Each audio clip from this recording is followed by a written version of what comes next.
Hello बच्चों, आज हम एनसीईआरटी गणित कक्षा 10 के बुक से अध्याय 2 बहुपद के बारे में सारी जानकारी प्राप्त करेंगे। बहुपद किसे कहते हैं, बहुपद के प्रकार क्या होते हैं, सबके बारे में हम लोग विस्तार से पढ़ेंगे। उसके बाद इसमें जो ये प्रश्नावली जो है ये 2.1 इसको हम लोग हल करेंगे। तो चलिए सबसे पहले हम बहुपद की परिभाषा के बारे में जानते हैं। बहुपद होता क्या है?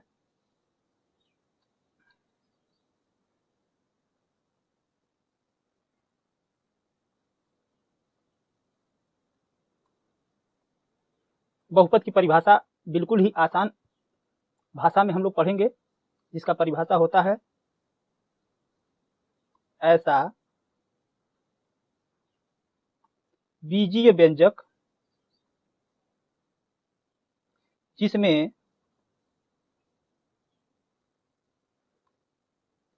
चर की घात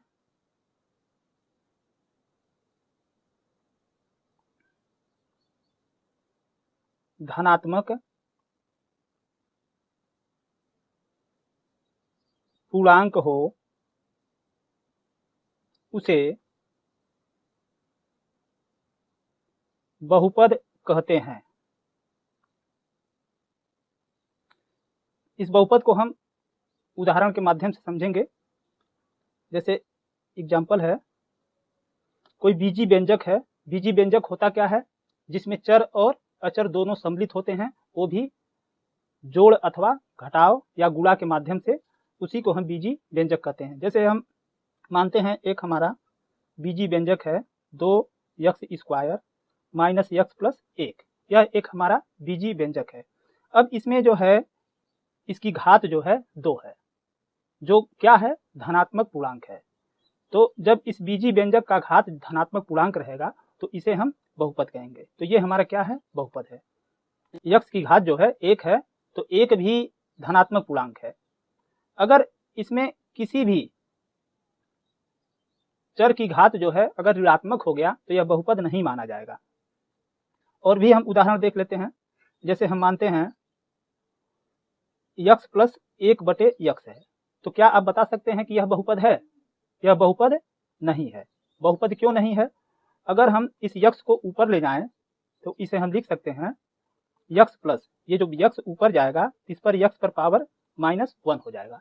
तो ये -1 क्या है? ये -1 जो है ये ऋणात्मक पूर्णांक है। ये जो है ऋणात्मक पूर्णांक है। तो ये ऋणात्मक पूर्णांक नहीं होना चाहिए, ये धनात्मक पूर्णांक होना चाहिए। इसलिए ये जो है हमारा बहुपद नहीं है।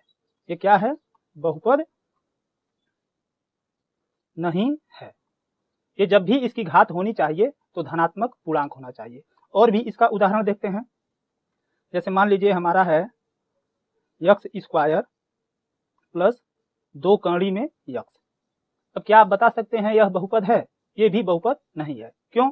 क्योंकि इसे अगर हम हल करें तो ये x² प्लस ये 2 है, अगर इसमें हम कड़ी को हटाते हैं तो x पर पावर 1/2 हो जाता है। अब ये 1/2 क्या है? पूर्णांक नहीं है। ये क्या है? परिमेय संख्या है। ये जो है परिमेय संख्या है, जबकि इसका पूर्णांक घात जो है धनात्मक पूर्णांक होना चाहिए। तो 1/2 पूर्णांक नहीं है, यह परिमेय संख्या है, इसलिए यह बहुपद नहीं है।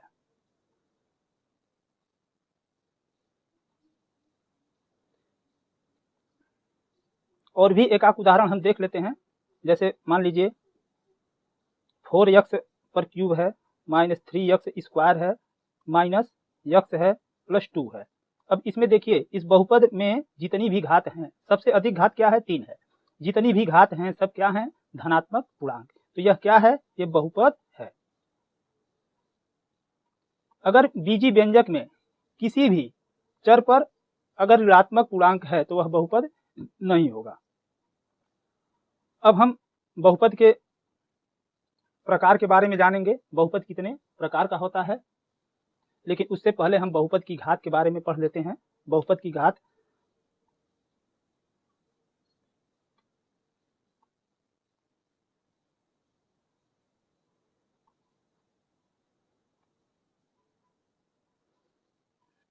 इसमें बहुपद की घात होती क्या है?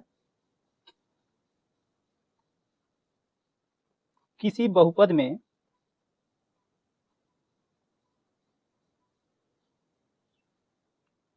चर के उच्चतम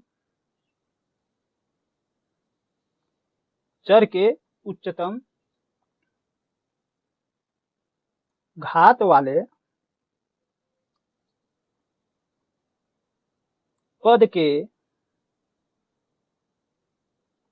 घातांक को बहुपद की घात कहते हैं। जैसे एग्जाम्पल है हमारा, अगर कोई बहुपद है जैसे 3x पर 5 प्लस 4x पर cube minus 3x square minus 4। अब इसमें हम देख रहे हैं यहाँ पर चर x में सबसे अधिक घात कितना है? 5 है।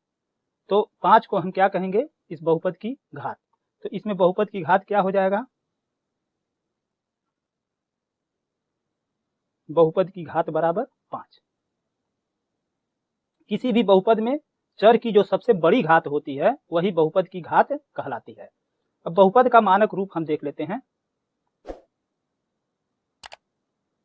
बहुपद का मानक रूप, बहुपद का मानक रूप क्या होता है?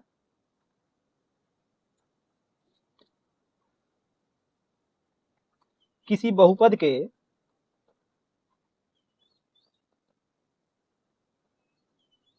बहुपद में चर के घातों को आरोही अथवा अवरोही क्रम में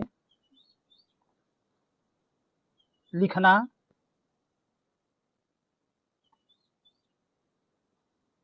बहुपद का मानक रूप कहलाता है। अगर कोई बहुपद है, एग्जाम्पल हम देखते हैं, यहाँ पर एक बहुपद हम लिख रहे हैं, x प्लस 4x पर 5 minus 3x square plus 4x पर क्यूब माइनस x पर पावर 4 माइनस 2। यह एक हमारा बहुपद है। अब इसमें देखिए, इसमें चर का जो घात है वह ना तो आरोही क्रम में है ना ही अवरोही क्रम में है। तो इसके घातों को या तो आप आरोही क्रम में लिख दीजिए या तो अवरोही क्रम में लिख दीजिए। इसी को हम मानक रूप में कहते हैं। तो यहाँ पर इसके घात को हम अवरोही क्रम में लिखते हैं। अवरोही क्रम में यानी घटते हुए क्रम में लिखेंगे। सबसे पहले हम 4x पर 5 लिखेंगे, उसके बाद माइनस x पर 4 लिखेंगे, उसके बाद प्लस 4x पर क्यूब लिखेंगे, उसके बाद माइनस 3x स्क्वायर लिखेंगे, उसके बाद ये प्लस x हो गया और माइनस 2 हो गया। अब इस बहुपद में चर के घात को हमने अवरोही क्रम में लिख दिया। तो इसी अवरोही क्रम में लिखना इस बहुपद का मानक रूप कहलाता है। अब हम बहुपद के प्रकार को देखेंगे कि बहुपद कितने प्रकार के होते हैं।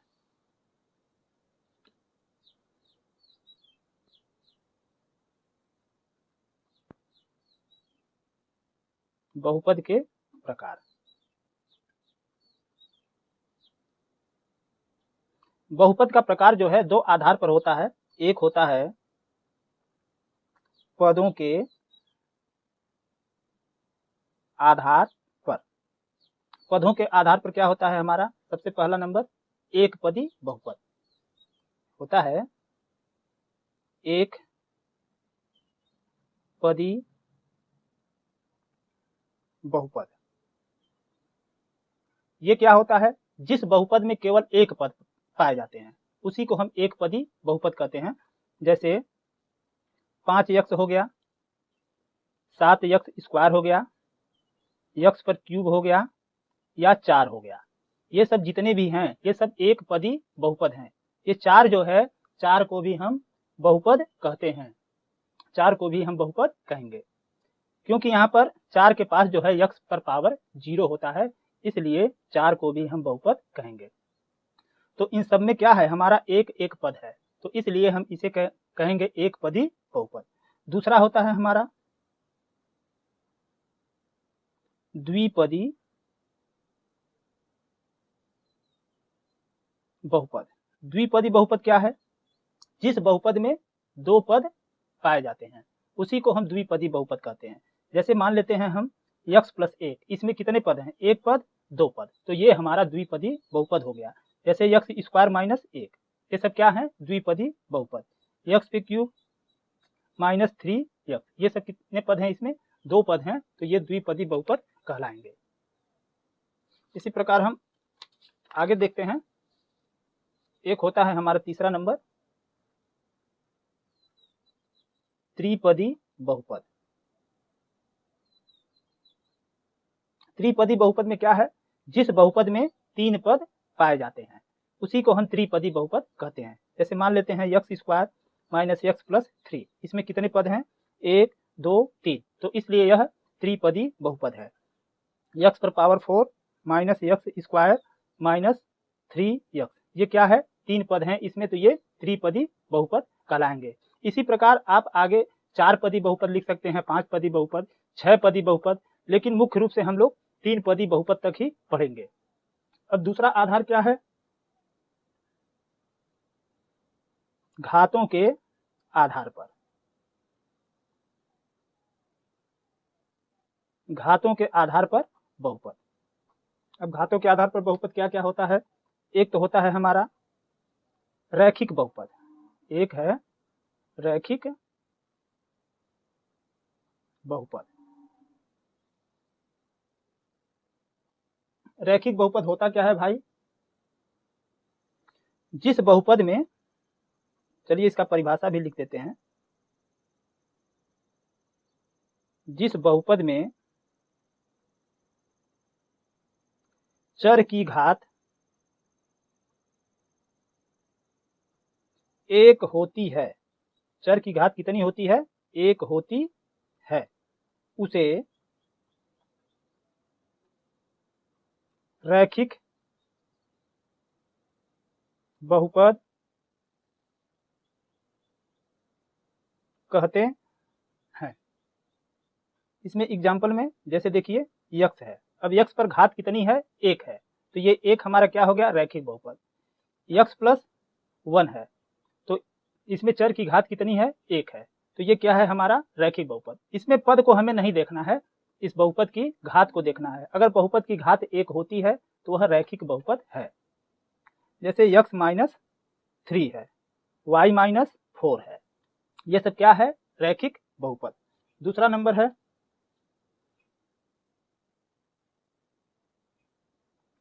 द्विघात बहुपद। द्विघात बहुपद क्या है भाई,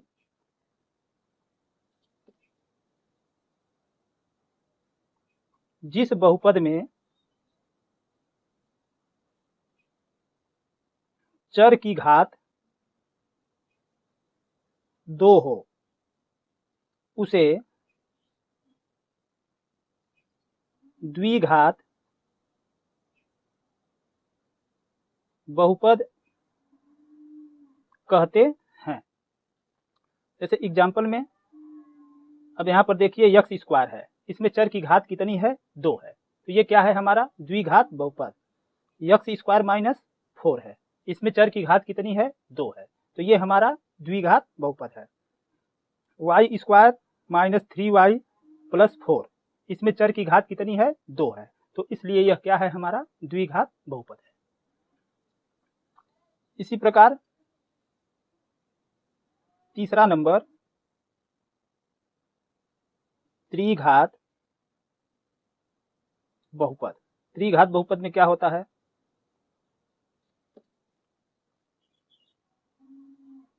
जिस बहुपद में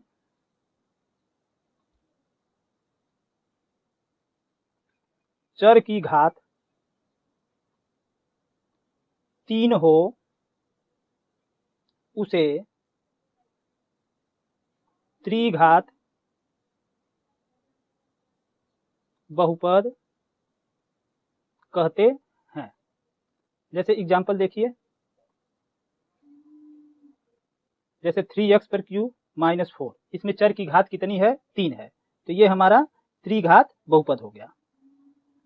x पे क्यूब, इसमें चर की घात कितनी है? 3 है, तो ये भी त्रिघात बहुपद हो गया। y पर क्यूब माइनस 2x, ये y लिखते हैं 2y square minus y plus 4, इसमें क्या है? चर की घात कितनी है? 3 है, तो ये भी क्या है? हमारा त्रिघात बहुपद। इसी प्रकार आप लोग 4 घात बहुपद भी बना सकते हैं, 5 घात भी बहुपद बना सकते हैं, लेकिन मुख्य रूप से हम 3 घात बहुपद तक पढ़ेंगे। इसके बाद एक और होता है हमारा शून्य बहुपद। शून्य बहुपद है क्या? शून्य बहुपद में क्या होता है? जिस बहुपद के सभी गुणांक शून्य हो उसे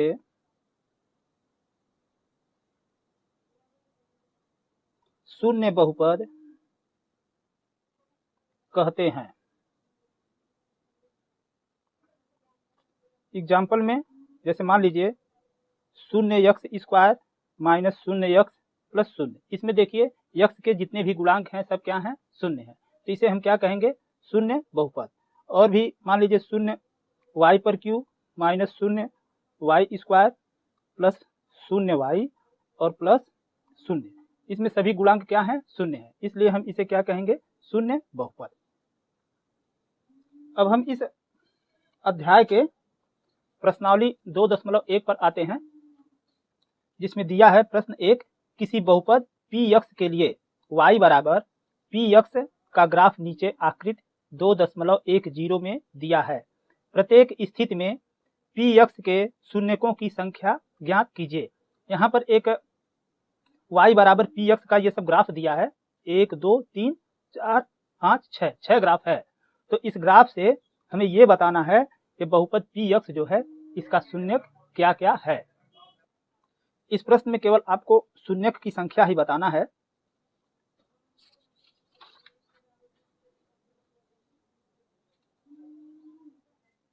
यहाँ पर ये है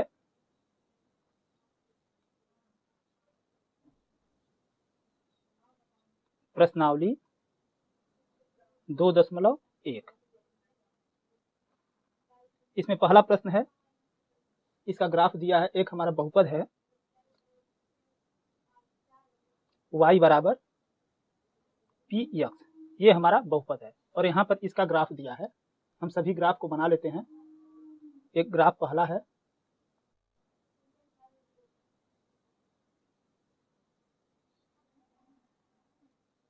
ये x है, ये y है, ये x डैश, ये y डैश।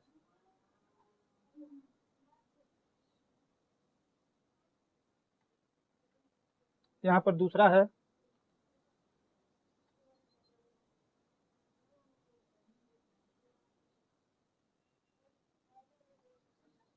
y, ये y डैश, ये सब इसका मूल बिंदु है।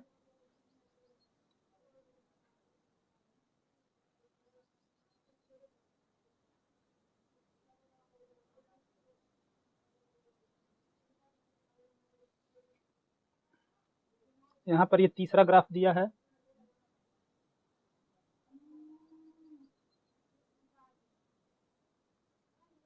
x डैश, y डैश, ये मूल बिंदु।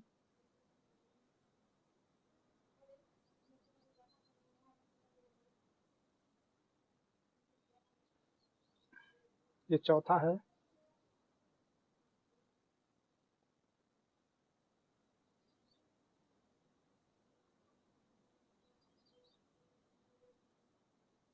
ये 0।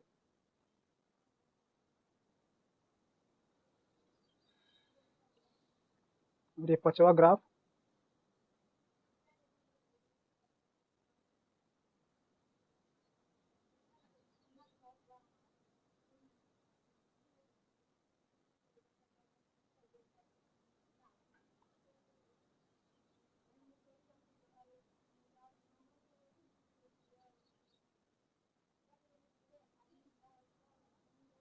इस तरीके से दिया है। और ये छठवां ग्राफ,